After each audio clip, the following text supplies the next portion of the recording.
continuing our conversation on NFL Week 6 as we hopefully have a community that are having successful seasons, having those wins as their teams continue towards the playoffs. Shawn, we have a couple of teams that are in pretty good shape, and it looks like we're going to get those wins here again this week in Week 6. So that will set us up, hopefully, as we move forward here. So always a nervy time if you have those teams that are, maybe 2 and 3, maybe you need that win in Week 6 to keep the positive momentum moving forward. You want to stay around that, even in a team that is maybe not having the best start to the season at that 500 level, and then start to push on through these bye weeks. So hopefully everyone out there has got their wins in Week 6.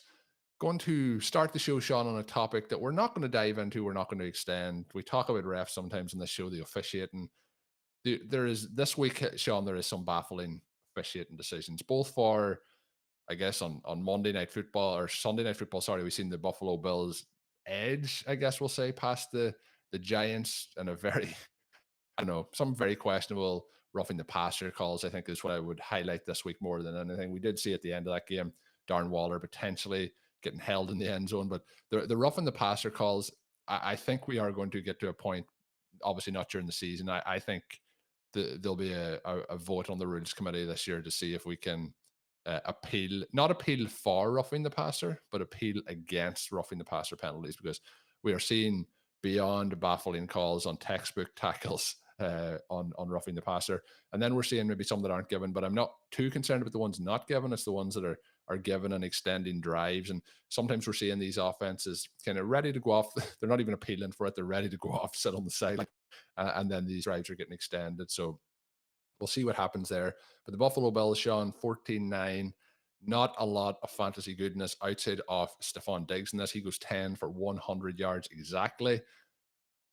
The interesting part, I guess, Wan'Dale Robinson, 8 targets, 8 receptions, 62 yards. We get 6 for 4 receptions and 69 for Darius Slayton, but the long of that was 31. Nice to see Wan'Dale Robinson being a focal part of the offense since he has come back from his injury, and hopefully that role will continue to expand as the season goes on. The other part was Saquon Barkley, 24 for 93 yards on the ground for him, 4 receptions for just the 5 yards in the air. I would say that it's clear that he's not 100%, but he looked pretty good out there with Tyrod Taylor trying to help this team at quarterback. But when we are looking at the situation with Barkley, I think we're going to see him continue to be what he was. I don't think we're going to see him get back to, I mentioned how he looked against the Arizona Cardinals. I don't think we see him get back to that kind of electric best at that particular point. Colm, this is another one of those games where this unstoppable Bills offense looks very mediocre, and you question the usage, right, for the different players. You have James Cook, 14 carries, 71 yards. By contrast, Latavius Murray, 12 carries, 45 yards. You've got to have a bigger gap there with where Latavius Murray currently is in his career trajectory. But the main thing is, if you don't want to give James Cook the ball as a pure runner, he's got to get the ball in the passing game here. This balance between carries and receptions simply won't work, especially when you're not getting the ball successfully to the other players here. The Giants are able to come out and shut down every receiver other than Stefon Diggs. Gabe Davis came into this game maybe vaguely similar to Puka Nacua. Now, his has been a little bit more touchdown-based, whereas obviously Puka has done a ton of pure volume. But Gabe Davis having an excellent season coming in, only catches 3 balls in this one. Dawson Knox has a fumble as well. Dawson Knox, the number 2 guy in targets, and finishes with only 3 catches for 17 yards. Dalton Kincaid out. Khalil Shakir failing to take a step forward this season, has never really even gotten that role. Colm, this is all Diggs, and so Diggs does enough to help carry them over the line. But you mentioned those pass interference calls, or I should say, roughing the passer. It is frustrating. One of the things that we all agree on is that we want the quarterbacks to be protected, but there's just such a clear-cut difference between, number one, the helmet-to-helmet hits that are brutal assault types of plays that obviously have no business in the game, and that players should be immediately ejected for and probably suspended for 3, 4, 5 games, and plays where defensive linemen who are roughing the passer make contact helmet to helmet, because as you're coming in and you have your arms extended to try and knock down passes, it's going to be virtually impossible for two gigantic men to come into contact and have that not be a potential issue. Now, obviously, it's not an issue. You have these tackles like you saw at the end of the Chiefs Denver Broncos game, where a perfect form tackle through the body. And you can't go low, and you don't want them to go low. You don't want that injury to the knees. You don't want the injury to the head. When these guys drive through and wrap, which is what we got in the Chiefs game, and you tend to remember the ones that take a potential shutout off the board for a fantasy defense that you're playing. It actually brought that game back to one score late. I mean, the Kansas City Chiefs, in a game that they absolutely and utterly dominated, you could say Harrison Butker potentially dominated. I mean, this was a game that since I'm claiming that it would have been a shutout without that play, then probably arguing that Russell Wilson could have scored a second touchdown in this game, that probably would have needed an entire new game, considering how dominant the Chiefs defense was versus that Broncos offense. But that play shouldn't be in there. Colm, I haven't had a chance to see the specific play you're referring to. I don't know if it's helmet to helmet or if it's one of these where the body weight is landing. No, it's neither. It's neither. It's like kind of textbook. Couldn't do anything better. But not just this game. I brought that up more so for a topic for the week in general. We've seen a number of them even in the game in London. There just seemed to be a number of penalties that were kind of non-existent. There's also a penalty for Josh Allen kind of throws the ball downfield and his hand is hit as he's throwing it, and then he falls down kind of onto his own shoulder. But it's trying to block the ball. One hand hits the other arm. The quarterback is running and is leaning, and that puts him off balance. But they're not intentional plays that are trying to physically harm an opponent. So the rule is there to protect the quarterback from people trying to knock them out of the game, whether it's helmet to helmet, whether it's the knees, whether it's the body weight one that you mentioned there. If it's just excessive force, and now we're into a period where games are being affected in a multitude of ways across all. Really, it's very hard at the moment to not see something like that in a game at some point during an NFL week. And I think that's kind of affecting the quality of the game. I mention this on shows from time to time. I'm a big soccer fan. The Premier League at the moment is having an incredibly big issue with the VAR, the video assistant referee system, being, I guess I'll say, not fit for purpose. But we're getting into a situation where the NFL here, some of these flags are making me feel similar watching the games. Yeah, I think what fans want, and certainly what fantasy managers want, is just a fair, accurate game. We joke from time to time on the show. I criticize the officials or criticize some of the commentators for claiming that defenses have it rough these days. I mean, defenses go out there and hold all the time. You have a situation where T. Higgins mentioned on the previous show, another disastrous performance from him. And yet, he does get called for another offensive pass interference where he's just kind of knocking the guy's hand away from holding it. I mean, T. Higgins is going to have to realize that you can't have any contact as the offensive player, and as the defensive player, you can have a ton going all the way up to holding them. Those rules are kind of tough, right? It lets the defense really do things that you're not supposed to do and make the game a lot less fun. The flip side of that is that you also want the plays on the quarterbacks to be adjudicated correctly. You want the right answer. And a personal foul on roughing the passer that is inaccurate, not only does it cause a penalty type of issue there, but when you consider the types of game situations in which so many of those come, it's essentially a turnover.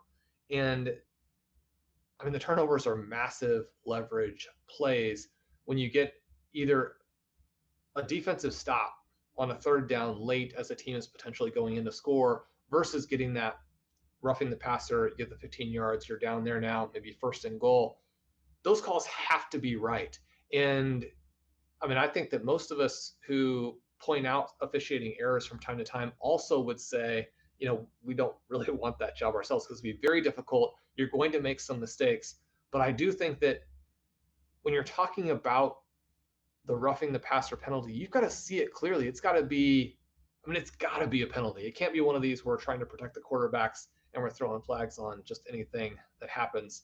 So as we progress, hopefully that gets better. The main thing really is player safety. And I mean, if this is actually leading to a situation where quarterbacks are safer, then maybe you accept some of those. But fans of sport just want the right calls. I mean, the right calls are so important. I agree.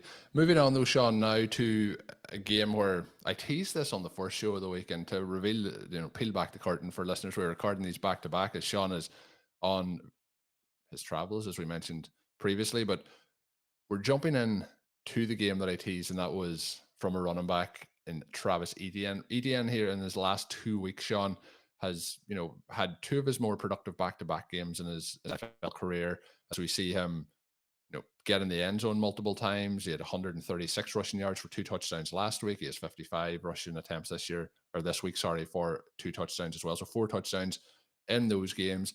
Some frustration still with the usage, but I was actually impressed in this game. There was more, not every attempt, but there was more attempts to run to the edges of the offensive line rather than straight down the middle. He dominates the carries completely in this. There's 29 total team carries. He has 18 of them, but there's 1 to Dearness Johnson, 3 to Lawrence, 3 to Tanks Bigsby, CJ Beathard gets 3, and then we get Calvin Ridley with 1. So overall team dominated here by Travis Etienne. We also get him getting 3 receptions on 3 targets for 28 yards. The other part, Shawn, I guess in this is we are getting use out of Evan Ingram, and I feel like it's more of a PPR tight end premium usage. 7 targets, 7 receptions, 41 yards, which is going to be valuable at a position where week to week consistency is very hard to find at that position. But Christian Kirk, 3 for 49 and 1 on 6 targets. Calvin Ridley, 4 for 30 on 8 targets. Kirk seems like the guy that you would want to have moving forward. I actually have some rosters where I have both of those guys, and I would rather be putting Kirk for the consistency moving forward. I think the offense is better working through Kirk and even Zay Jones if he was to come back than it is with Ridley. I'm not sure just yet. Maybe they haven't found a way to use him. I know in week 1, this sounds weird, week 1 they used him exceptionally well, but it feels like it's not working as well as maybe they hoped. In the offense this week, I think, did look better, not going his way as much, even though he does have the most targets on the team, but those 8 targets. On the other side, Shawn, it's Gardner Minshew, 329 yards, 1 touchdown, 3 interceptions, a couple of bad throws in there. But we don't get much going in the running game because when we get to halftime, it is 21-6. We get 7 carries for Zach Moss, 21 yards and a touchdown. We get Jonathan Taylor, 8 for 19 going his way. He does look good in the air. He gets 1 reception that is 40 yards, but it's 5 for 46 in total. We get 6 receptions for 38 for Zach Moss. So really still split in the backfield. I would expect that that's going to get more towards Taylor as we move forward here. Josh Downs, Shawn, one of your boys, he gets in the end zone, 8 targets, 5 for 21 and a touchdown for him. 52 total targets in this one, Shawn. They are 14 of those going to Michael Pittman, heavily focused on Pittman and the running backs in this one. 9 for 109 for Pittman.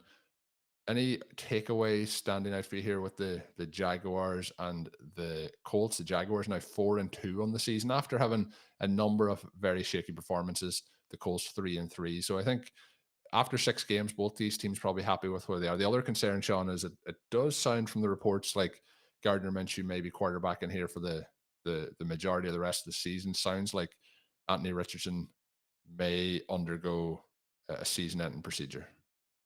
Yeah, and that would be really unfortunate.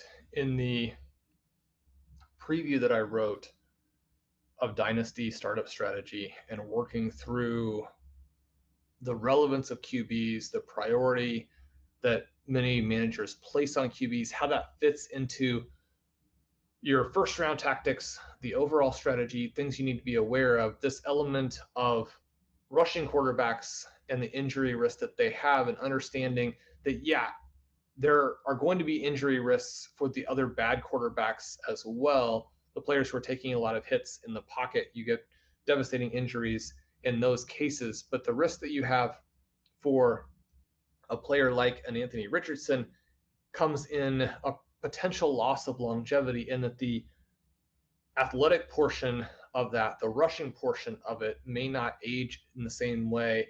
that you're going to get the passing portion. So you've got these multiple risks, and this cluster of risk factors has been a problem for Richardson early on. I think that obviously some of that is fluky and is unlucky. It's just the same unfortunate result that we get from some of our favorite running backs. But number one, it's really disappointing because it did look like he was going to go out there and do some impressive things for the Colts, even if the passing was a pretty big limitation for him in the early going. And then you kind of flip it and look at where we are with Gardner Minshew now. And he's able to move the ball, right? The Colts average more yards per play in this game. They run 75 plays, and so garbage time is big for Indianapolis. And I think that because of the way this team projects to play with Minshew, garbage time could be a much bigger factor with him than it would have been for Richardson. And so drafters who went ahead and took the plunge on Michael Pittman, there's a really good chance that you're a big winner the rest of the way now. His 9 for 109 game, even without getting a touchdown in this one. The touchdown does go to Josh Downs. He is number 2 in targets on the team. As you mentioned, he looked really good in terms of getting open underneath early. He did have a third down potential conversion where he wasn't quite able to pull it in. Again, it would have been a difficult play, but a star needs to make that. Not that he's a star yet, obviously, but we're thinking about where he's going, what types of plays you need to win this particular game. Any of those types of conversions early might have made it an interesting game late, because after they get up 31-6, the Jaguars do have some struggles here. I mean, Trevor Lawrence throws for fewer than 200 yards. He has a big pick. You have another game where the receivers just really aren't doing anything, right? Calvin Ridley only catches 4 of his 8 targets, only gains 30 yards. He's back, right back where he's been in so many of the games this season. A couple of blow-up games for him, a couple of blow-up spots, but mostly it has been this, and Christian Kirk has been the leader, but he's also held under 50 yards, only catches 3 passes. Your point about Evan Ingram and how he's kind of a manufactured touch guy at tight end. We've got some of these tight ends who more or less run, you can say, normal routes or normal depth routes and kind of are the catalyst for their team. You've got some other players who are more manufactured tight end screen types of guys and are run after the catch. Evan Ingram came into this week, I believe, easily leading the position in yards after the catch. The fact that he catches all of them here, he has a 19-yard gain and still only goes for 41 total yards. It gives you a feel for where he's catching the ball. Between having the vertical receivers not doing enough volume, having your manufactured guy sort of leading the way but not giving you the dynamism that you would like to see. This is a game where Etienne goes 3 for 28. The passing game is still missing something, right? We're not full-blown Trevor Lawrence yet as a potential star. Hopefully he's completely healthy. This game has a lot of points, right? You go 57 overall. You get the garbage time scores. You get those 2 scores for Travis Etienne early. With Etienne to get those 2 touchdowns more or less right as the game starts and look really good on both of the individual runs, and then finish 18 for 55, that part is tough because you're thinking this could be one of those 35, 40-point games. It doesn't go that direction.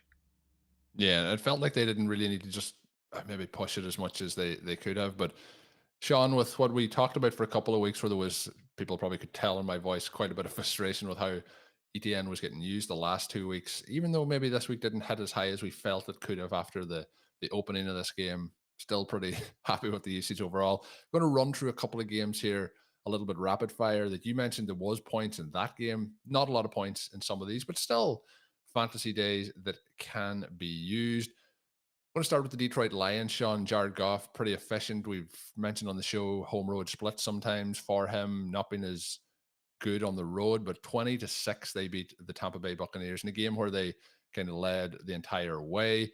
5-1 now on the season for the Detroit Lions, and they've been a lot of fun to watch. And if we look through the way both offenses, really not a huge amount to talk about on the Buccaneers side. Nothing of huge excitement, but Amon-Ra St. Brown back, looks pretty healthy. 15 targets, 12 receptions, 124 yards, and a touchdown. Got to give a shout out to Craig Reynolds, Shawn, on the Amon-Ra St. Brown touchdown. Makes, we talk about effort play. Sometimes we've shouted this out more this season than any other times, but an incredible block to just a play that is going to just be going, stopping where it is. The block opens it up for those additional yards. It's a play when I was watching it live, I was like, yeah, well, there's a catch and a couple of yards, and next thing the block comes in and he's in the end zone. And I'm like, oh, really? So that was a fun play. Sam Laporta does play. Gets 11 targets, Shawn, just 4 receptions, 36 yards. Seemed to be always just a little bit of timing issues in this game with him and Jared Goff, but positive to see the 11 targets going his way. If we look at 44 attempts for Jared Goff, we have 26 targets going the way of St. Brown and Laporta, which is what we're hoping to see here. The other player that got some targets in this, just the 3 targets, but gets a 45-yard touchdown in it, Shawn. Jameson Williams getting in the end zone.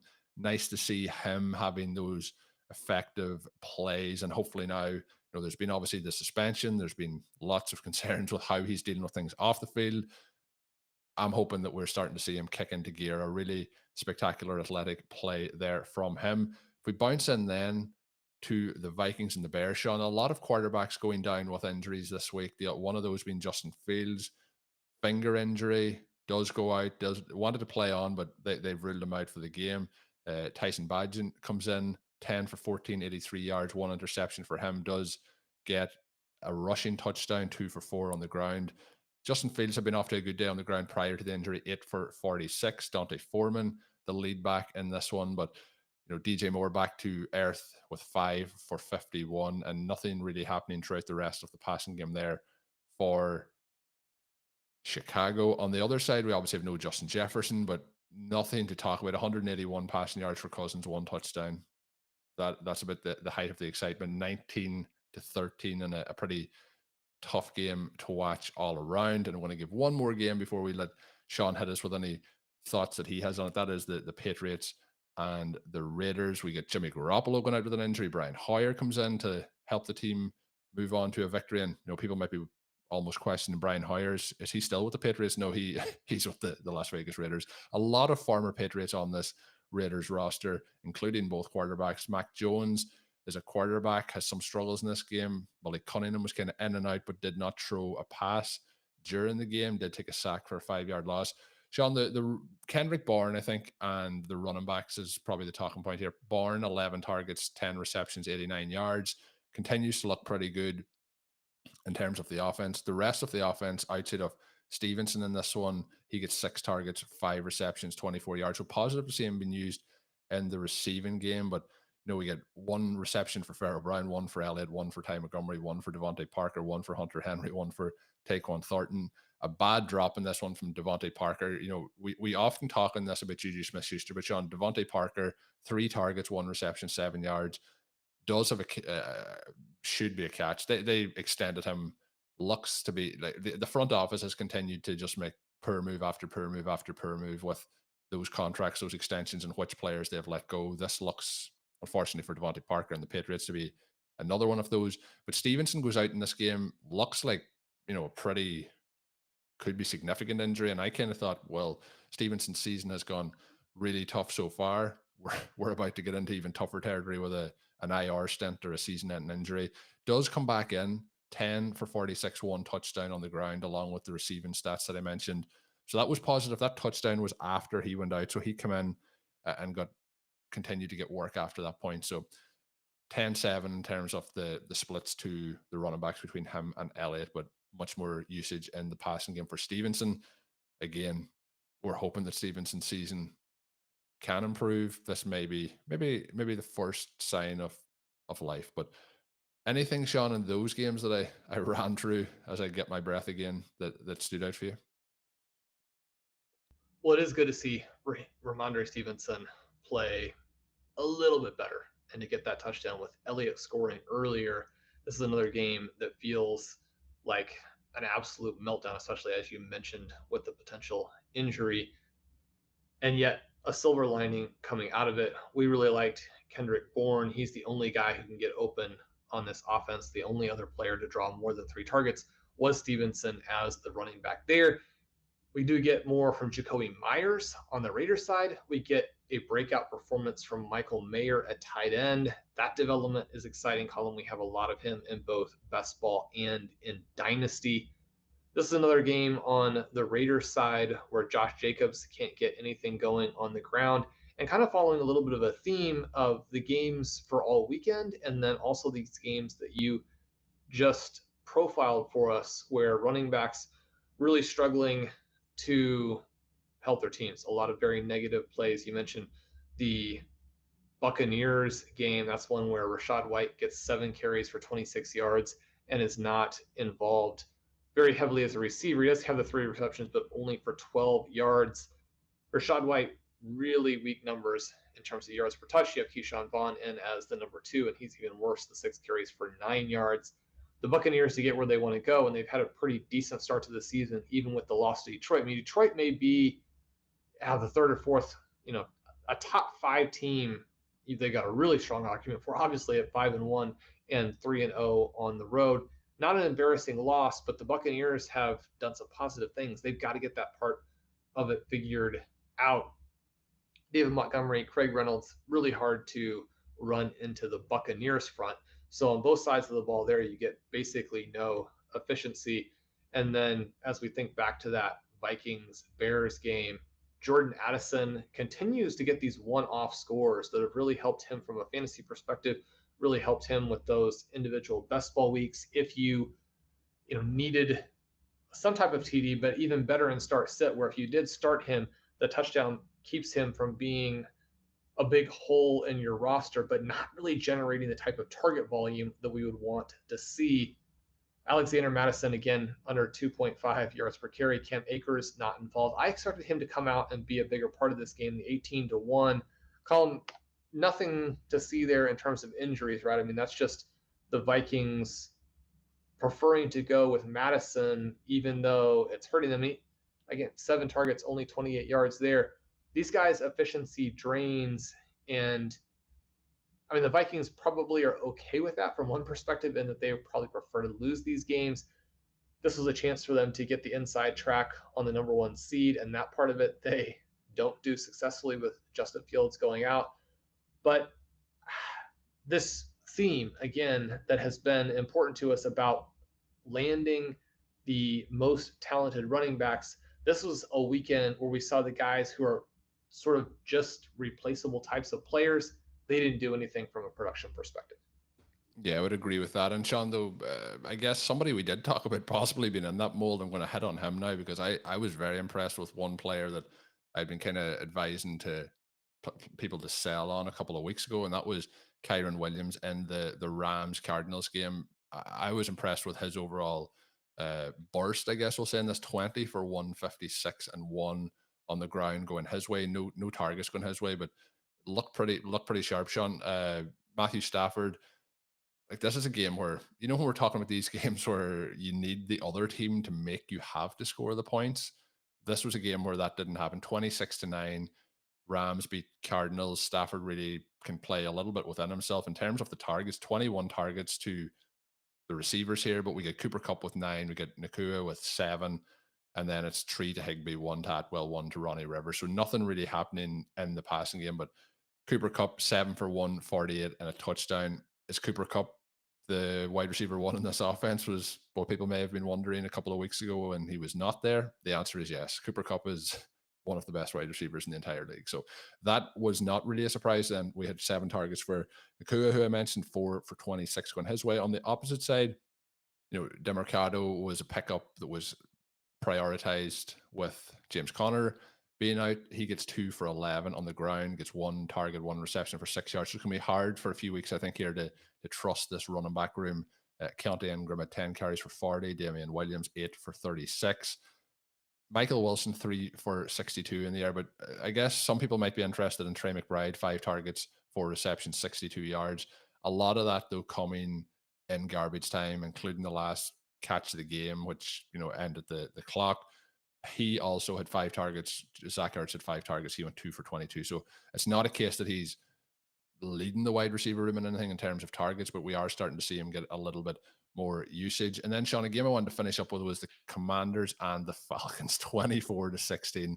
This is a game that the Falcons, I think, will be wondering how they didn't win. They had some incredibly bad decisions in this game. And speaking of bad decisions, the Giants at the end of the first half went for a rushing play for Saquon. Barkley didn't get in, clock expires. Terrible coaching decision there as well. But in this particular one, turnovers in the end zone, we have 3 interceptions for Desmond Ridder, but he does have 307 yards and 2 touchdowns passing. If Drake London goes over 100 yards, he gets 12 targets, 125, 9 receptions. Kyle Pitts gets in the end zone, which I was very happy to see. Enjoyed that one. 6 targets, 43 yards, 4 receptions, and the touchdown. And then the downside of that, Shawn, is Jonnu Smith continues to be a factor. 5 for 4 receptions, 36 yards, and a touchdown going his way. On the other side, it was a mixture between everybody in terms of what was happening. But we have talked about Sam Howell takes the sacks, gets 5 sacks again, loses 30 yards, but does complete 14 of 23 for 151 and 3 touchdowns. Some great throws in there that I was very impressed by. But this is a game where, in terms of total yards, 72 rushing yards, 151 receiving yards for the Washington Commanders, 106 rushing yards, and 307 receiving yards here for the Falcons. So an interesting game, but turnovers really crushed the Falcons in this one. But 3-3 for both teams moving forward, and Sam Howell continues to put up those fantasy points, which is nice to see. Any final thoughts on those games or anything else, Shawn, from NFL Week 6 as we close out here? Well, you mentioned the quality of the Sam Howell throws. Those just leap off the screen at you. So good. So impressive. Some of the throws, there's some throws where you're like, and there's some throws or sacks where you're like, just throw it away. But then there's some throws where you're like, I don't know if there's many other people in the NFL making some of these throws. Yeah, the arm quality, the throw quality, so elite. And yet you mentioned the sacks, 5 more sacks in this game today, especially when you consider how infrequently they drop back to pass on a lot of total plays for Washington. That part, and that's what you know is going to happen when you face off against the Falcons, and how their game plan will be to suck the life out of the game, basically. Right? They're going to try and kill the game right from the beginning. And yet, I mean, it's too high a percentage. The other element there, Jahan Dotson gets shut out, only the 1 target. Yeah. I'd say the dynasty league, Shawn, at this point, Dotson is cuttable, I think, in any redraft settings that he's in at the moment. It's absolutely brutal what's going on. And then you look at some of the other player usage. Chris Rodriguez to get the 4 carries. It's only 4. It's not that big a deal. But with Brian Robinson and Antonio Gibson desperate for carries, I mean, Gibson only the 3 in this game, and both of those guys made really nice plays for receiving touchdowns. Give them a reward, let them run. Let's see what they can do. I'd prefer not to have Rodriguez out there. So some kind of fly in the ointment elements to the Washington offense when we think from a fantasy perspective. On the Falcons side, I think with Desmond Ridder, the number one thing you're looking for. Now, you can't get to the point where you're going to get benched, you're completely losing games, and there is a little bit of that element with the 3 interceptions. But to move the ball like this, to throw for 307 yards, granted, it's 47 attempts, but this is a game where you get 9 for 125 for Drake London. That part is huge. It makes him very viable. Kyle Pitts with the touchdown, and the touchdown early. To have those guys as a 1-2 punch, this was not a good game for Bijan Robinson, but we know that's not going to generally be the case. I don't think we have to be too worried there. As we see the 3 stars emerge together and a quarterback who is moving the ball for them, it seems like really bright days are coming. I think that you could make some moves maybe to create a little bit more exposure to Atlanta. Again, the flip side of that, though, is always you have to deal with Arthur Smith and Desmond Ridder. I mean, his career right now really feels like it could go either way. Make sure you're getting good prices. And just if you are someone who is exposed to the Falcons, if you're a Falcons fan in fantasy or in reality, make sure you really put out some strong vibes, we'll say, Colm, over the next month. This team looks like it's ready to emerge, but I mean, there are red flags, and you do also worry about a complete meltdown there in Atlanta. This was a weird game, but weird games are almost exclusively what the Falcons do play. It was also a fun game. Hopefully you got the fantasy points you needed. Hopefully you had Dotson on the bench. So that is going to do it for the end of this one. Hopefully you have enjoyed it. As I mentioned, Shawn putting in those extra hours as he travels. So thank you to him for jumping on here, giving us his thoughts on NFL Week 6. We will be back on Friday. We're going to be talking about some dynasty decision points, about your roster, how to make those decisions, what moves you should look to make. It will be beneficial as well for redraft, but a key focus on dynasty for this one. My name is Colm Kelly. You can follow me on Twitter at OverToMartin. My co-host, as always, is Shawn Siegele. And until we are back, have a good one.